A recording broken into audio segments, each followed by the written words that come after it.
Hey folks, it's Woody here over at USA Made Blade, and I am very excited to introduce to you the newest Nichols folder, the Dreadnought. This is Nick's second folder, and the first one was called the Guppy. So the Dreadnought is a famous battleship. All other battleships were named for a while from the early 1900s that helped win World War One. So it sticks with Nick's nautical themes of growing up on the coast of North Carolina and still living there today. Man, let's just get into this thing. He knocked it out of the park. So I don't even know where to start. We've got a beautiful MagnaCut modified sheep's foot blade here. He put an awesome fuller on this knife that's running down both sides of it. So handle design, and we'll get into that in a minute, but just a stunner of a knife right out of the box. So let's give you some specs on it here and get that part knocked out. We're looking at a 3.25 inch total length blade. You're looking at about 3.1 inches of cutting edge there. It is a MagnaCut blade, Rockwell between 61 and 63, I believe, and it weighs 5.1 ounces. So this thing's got a chunk of a blade on it. This is a modified sheep's foot, and I gotta tell you, everything he did about this just crushed it. Absolutely crushed it. So I think there's no way to really talk about this without bringing in the first folder that Nick made, which was the Guppy. And if you followed us on social media or YouTube or anywhere else, you know that we love the Guppy.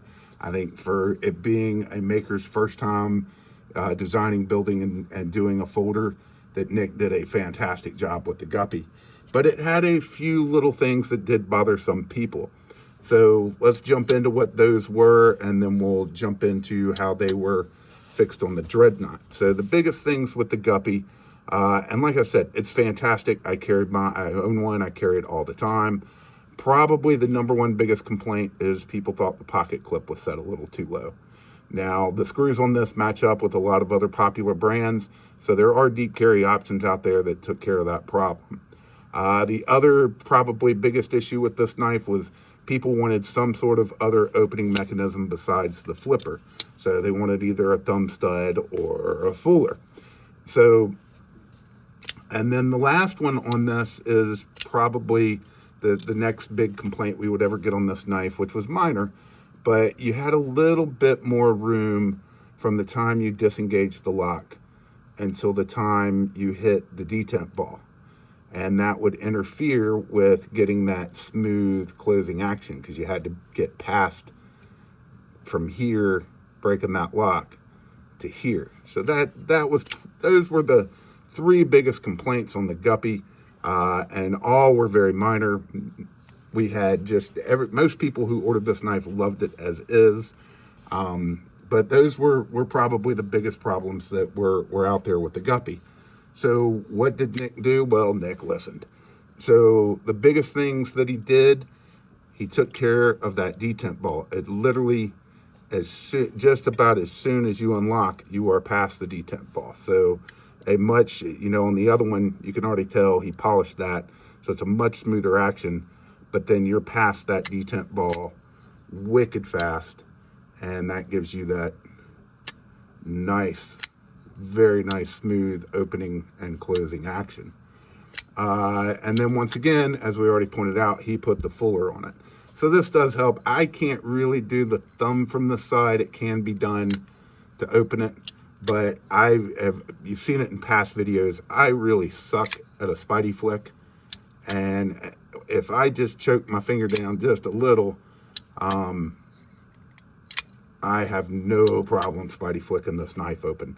Other people who are better at it than me absolutely are able to crush it on this knife. So fix that problem there, or that concern there. And then the last one, move that pocket clip up. So you can see, it's a significant amount higher. And so took care, listened to everybody, listened to what people wanted, and put it all together with just a stunning, once again, modified sheep's foot blade. That fuller looks beautiful on it. just fantastic. Really well done. Great lockup on these. Most of them are sitting at about 50%, or at least the ones we've gotten so far. Action's been incredible. Opening's incredible. So, you know, Nick took all the concerns and absolutely knocked it out of the park building this sucker. So designing, building, everything. We're impressed. We love it. The last thing I want to say about it, and I didn't even think about this, so I didn't set any paper out. Here's a piece. Is Nick, now watch this screw up and I'll have to restart the video, but Nick is just known for wicked sharp edges right out of the box. So for a mid-tech done knife, it's one of the sharpest you're ever going to see coming straight out of the box. That's about all we can say about this thing. It's just awesome. It really is. Nick absolutely crushed it. So just get it in comparison, show it right next to the Guppy. So same, get that angle out of there, same handle size, exact same handle, but you will notice that right here, there is a little bit more of a cutout, so it is easier to get to the lock relief.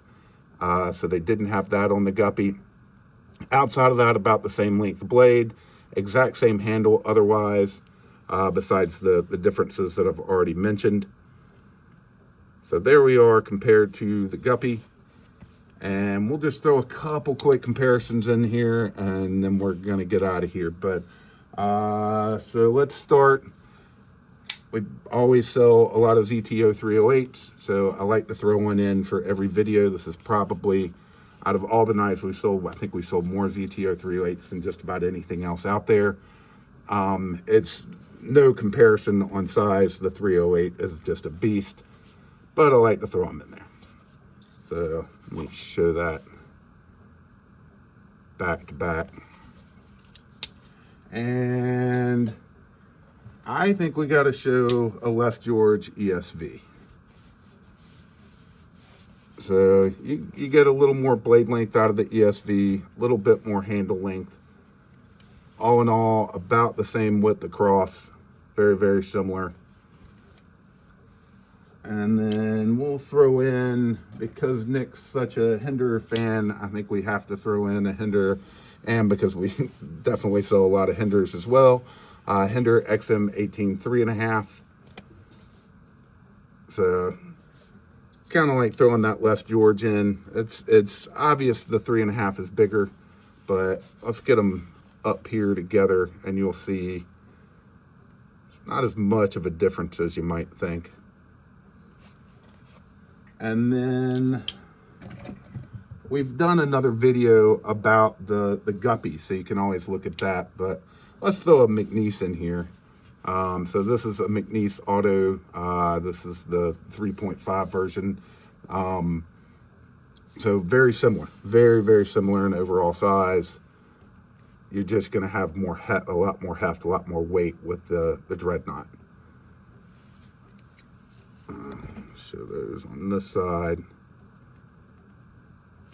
So hopefully that gives you a little comparison there. And that Auto Mac is the same size as the regular Mac 2 3.5. So, but guys, it's the Dreadnought. They are dropping on our site this Tuesday, January 9th at 12 o'clock noon. There's not a ton of these. We were hoping for more, but Nick's going to keep making them. But we've got a decent sized drop that's going to happen. So if you want to be the first one to own one of these, definitely check them out. It'll be this Tuesday, January 9th.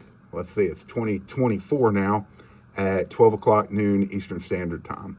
And that's over at usamadeblade.com. So anyway, congratulations to Nick. I think you absolutely knocked it out of the park. I hope you guys are as excited about this one as we are. And as always, we appreciate you watching.